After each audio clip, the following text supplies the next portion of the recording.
You know, when you think about the structure of almost any modern heist movie.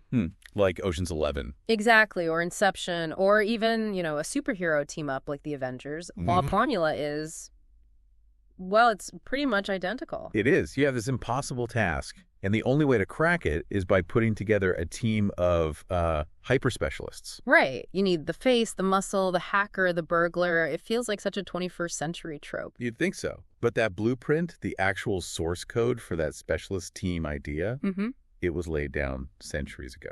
And that's what we're looking at today. We are doing a deep dive into the Grimm fairy tale, Die Vier Kunstreichen Brüder. Or the Four Skillful Brothers. And this really isn't just a simple story about four guys having an adventure. When you dig into the text, it's a surprisingly complex, almost like a case study.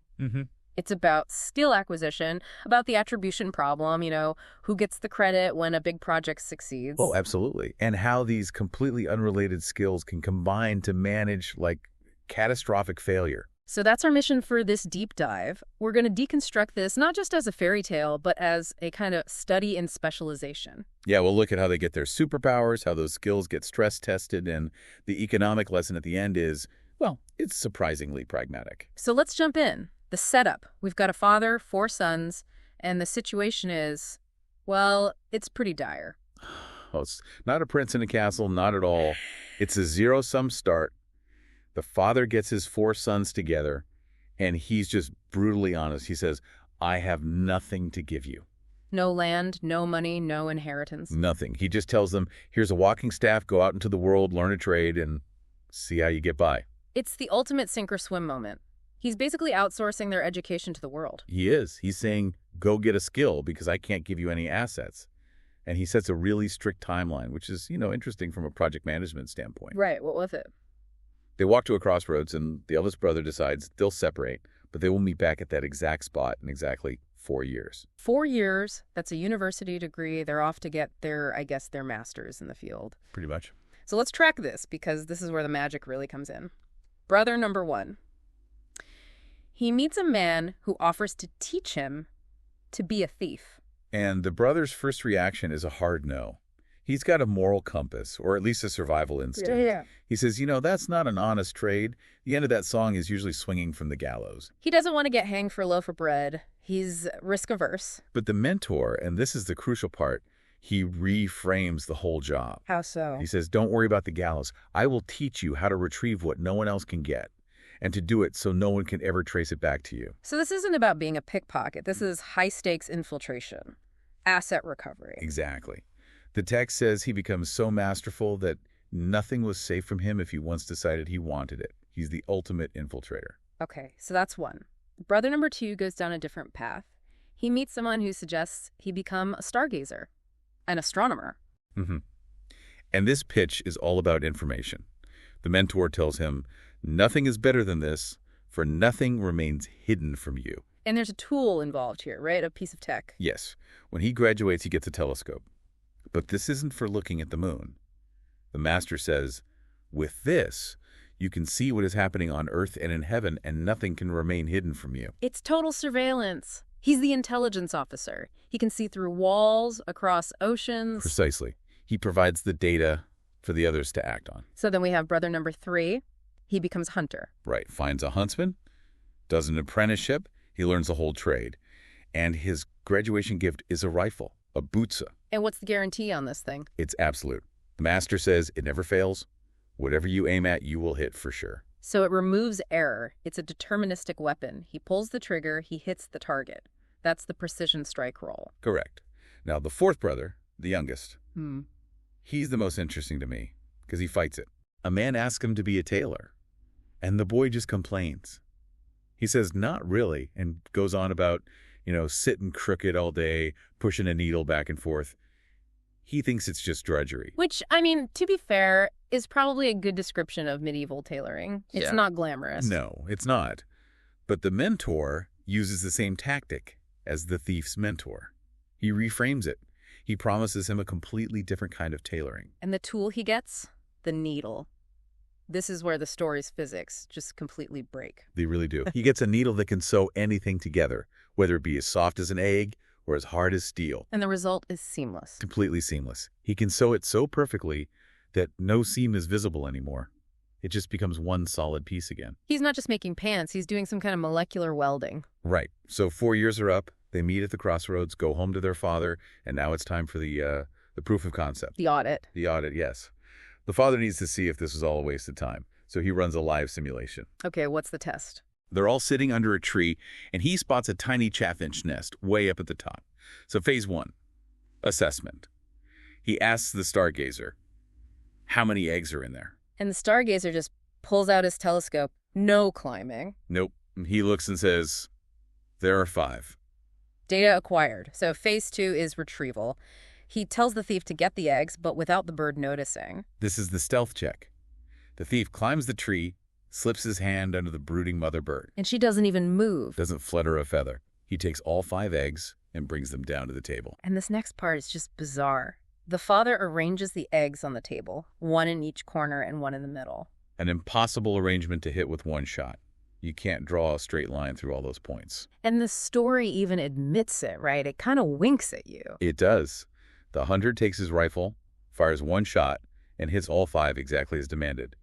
And then the narrator basically just shrugs and says, he must have had some of that gunpowder that shoots around corners. Yeah, I love that. It's like, don't worry about the ballistics, just accept the result. Exactly. Yeah. But now you have 5 smashed eggs on the table. Enter the tailor. Yep.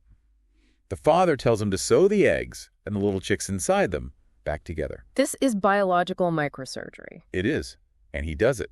Takes his needle, sews them up so perfectly that the shot won't harm the chicks.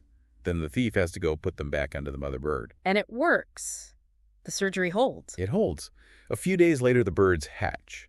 And the only evidence of the entire operation is a tiny red stripe around their necks where the tailor sewed them up. That red stripe is like the receipt, proof of intervention. It is. The father is blown away. He praises them over the green clover. But then he asks the big question. The ROI question. I can't say who deserves the most credit, but when will you have an opportunity to use your art?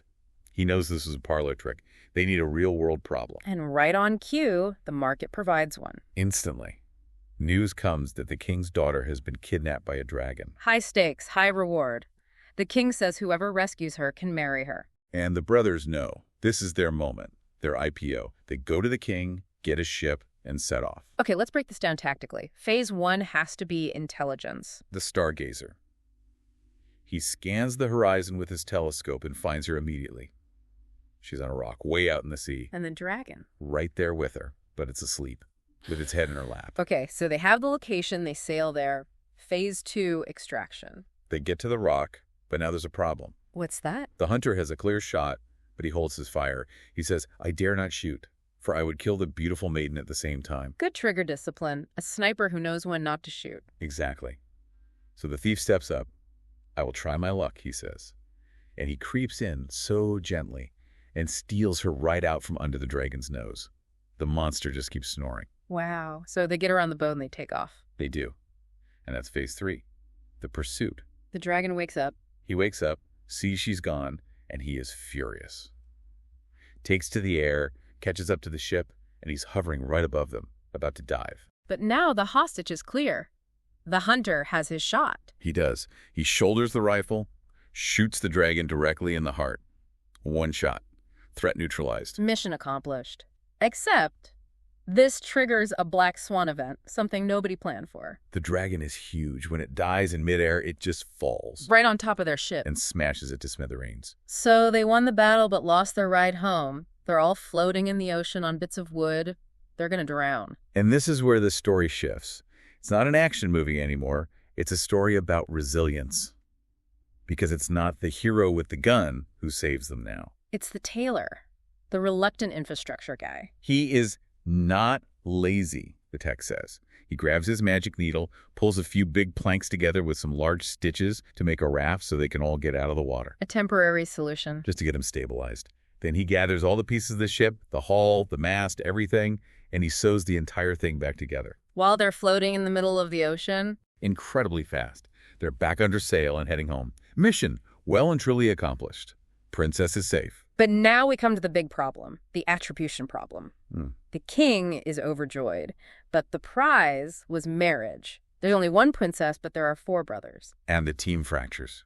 They start arguing, and if you listen to them, every single one has a valid point. So what does the Stargazer say? He says, if I hadn't seen her, all your skills would have been useless. Which is true. You can't rescue what you can't find. Then the thief says, seeing didn't help if I hadn't grabbed her. The hunter chimes in, you'd all be eaten if I hadn't shot the dragon. And the Tailor. And if I hadn't sewn the ship, you'd all have drowned miserably. It's a complete deadlock. Every single step was critical. If any one of them failed, the whole mission fails. Yeah, there's no redundancy in this system at all. The king realizes this. He's the arbitrator. He listens to all of them and says, each of you has an equal right. Which is a problem because you can't divide a princess into 4. So he makes this kind of Solomon-like ruling. He says, since you cannot all have her, none of you shall have her. Ouch, that's a rough break. Congratulations on the perfect teamwork. Nobody gets the prize. But he does recognize the value they provided. So he says, instead, I will give each of you half a kingdom as a reward. Okay, wait, let's do the math on that. 4 brothers, half a kingdom each. That's 2 full kingdoms worth of assets he's giving away. It's an enormous payout. He's essentially making them all sovereign rulers. And how do the brothers react? Do they keep arguing? No. They accept it immediately. They say, it is better this way than for us to be at odds with each other. They take the real estate and the power, and they keep the team together. That's a surprisingly mature ending. Usually the youngest brother, the Tailor, would get the girl for the final save. That's the trope. It is. But this story completely rejects the single hero narrative. It really challenges that whole great man theory of history. Usually you have one protagonist and some helpers. Here, the success is purely emergent. It only happens because of the stack of skills. The king gets that the value wasn't in one person, but in the combination. I want to go back to the Tailor for a minute, because he was the only one who didn't want his job. He thought it was boring, crooked work. He did. He saw it as just mundane maintenance. But think about the 2 biggest crisis points, the smashed eggs and the smashed ship. The hunter represents destruction. The Stargazer is passive observation. The thief is relocation. But the Tailor, he reverses entropy. He creates integrity out of chaos. Exactly. He sews steel and wood back together. It's objectively the most powerful magic in the whole story, but it's disguised as the most boring domestic chore. The story seems to be saying that the fixer, the person who handles infrastructure and repair, is actually the key to survival. Oh, it's the difference between the sales team that lands the big client and the operations team that actually has to deliver. If ops fails, the whole company sinks. And without the Tailor, the big Dragon Slayer moment is just a prelude to everyone drowning. Precisely. So if we zoom out, what's the big takeaway here? You have 4 guys who start with nothing but a walking stick and end up as kings. I think it's a celebration of specialized human capital. Their father didn't give them money. He forced them to go out and get a monopoly on a specific skill. And look at the sequence: identification, acquisition, defense, and maintenance. That's a full business cycle. It is. And it's also a lesson in teamwork. They stayed in their lanes. The thief didn't try to shoot the dragon. The hunter didn't try to sew the boat. And we can't forget the father's role. He was the project manager, set the 4-year deadline, and then stepped back and trusted the process. And in the end, the text says he lives happily with them. He basically secured his retirement by investing in their education instead of giving them a trust fund. A pretty solid return on that investment. Indeed. We'll wrap it up there. It's a story that really makes you rethink the value of some of those boring skills in your own life. It certainly does. Here's a final thought for you to carry with you. We focused a lot on the Tailor, the one who didn't want the job. He thought sewing was tedious, maybe even beneath him. Yet when that Black Swan event hit, when the dragon fell on the ship, his was the only skill that could save them. It forces you to ask the question, is there a skill you're resisting, or a task you think is just maintenance that might actually be the one superpower that keeps you afloat when everything else comes crashing down? That's the question. Thanks for listening to this deep dive into the Four Skillful Brothers. We'll see you next time.